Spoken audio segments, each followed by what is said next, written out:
This segment of JTV News is brought to you by Clarence Thomas Limited, Infinite Solutions, and Caribbean Sellers.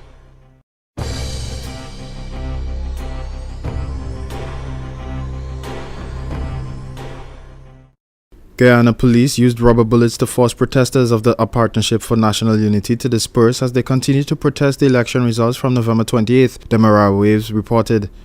Home Affairs Minister Clement Rohi on Thursday launched a probe into the shooting of protesters with rubber bullets earlier this week, already accusing the Tactical Services Unit commander of unilaterally deciding to open fire. The APNU wants a reconciliation of the statements of poll from last week's elections, saying there were too many discrepancies.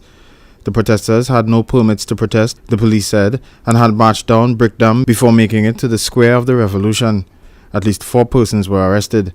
Guyana government and the opposition coalition, a Partnership for National Unity, and the Alliance for Change are holding talks following the November 28th general election that produced a minority government.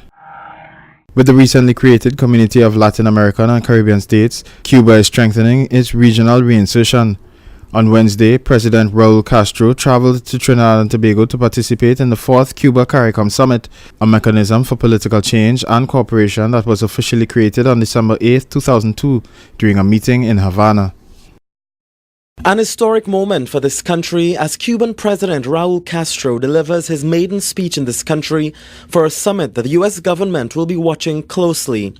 But as he addressed the opening of the 4th CARICOM Summit at the National Academy for the Performing Arts on Thursday, President Castro seized the opportunity to openly express his views on the United States and its treatment of Cuba.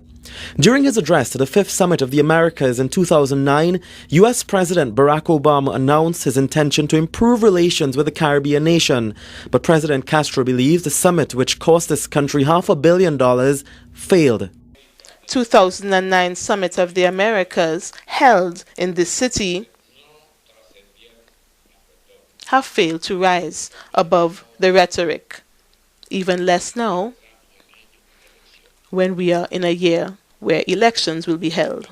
Cuba will never forget the support of the Caribbean nations to put an end to the economic, financial, and economic embargo imposed on our noble and heroic people by the United States government more than 5 decades ago, an embargo that remains essentially unchanged. President Castro told CARICOM heads that his country will never forget the support which Trinidad and Tobago gave to Cuba in its battle to have the United States lift a 50-year-old trade embargo against his people.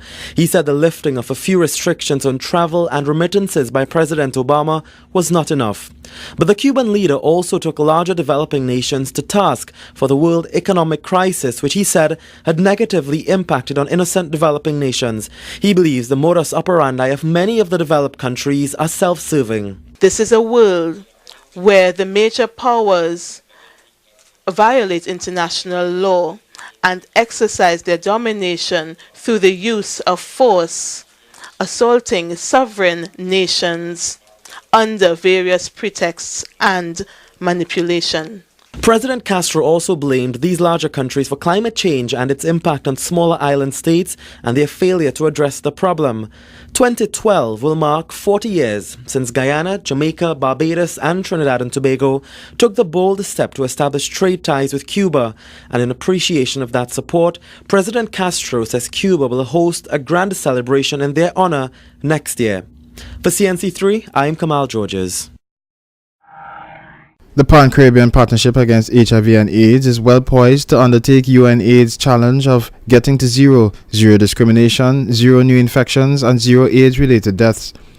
In his World AIDS Day 2011 message, Dr. Denzil Douglas, Prime Minister of St. Kitts and Nevis and PANCAP chair, said it was his firm belief that the Caribbean through PANCAP could make the HIV pandemic a thing of the past. Reports show that the Caribbean has made significant progress in a number of areas, but there is still much more that has to be done. According to UNAIDS' 2010 report, in the past decade there was an overall reduction of AIDS-related deaths by 43%, a 14.3% decrease in new HIV infections, and close to 50% of persons needing antiretroviral drugs. UNAIDS has stated that an analysis of epidemiological and behavioral data shows eliminating the HIV pandemic calls for investment in and programming for some of the most at-risk populations, including men who have sex with men, male and female sex workers, and drug users who are disproportionately affected by HIV.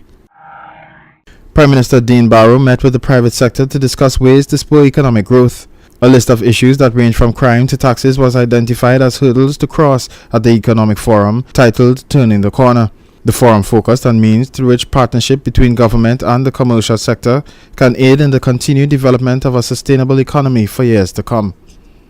Turning the Corner, a first-of-its-kind business forum engaging both public and private sectors, was held this morning inside the Jungle Pavilion at Old Belize.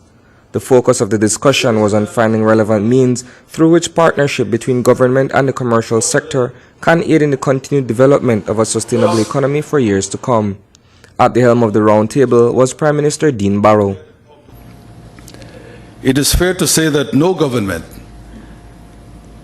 has before been put into a situation where so much of its time and resources have had to be spent, including in court, either to recover or to protect the assets of the country.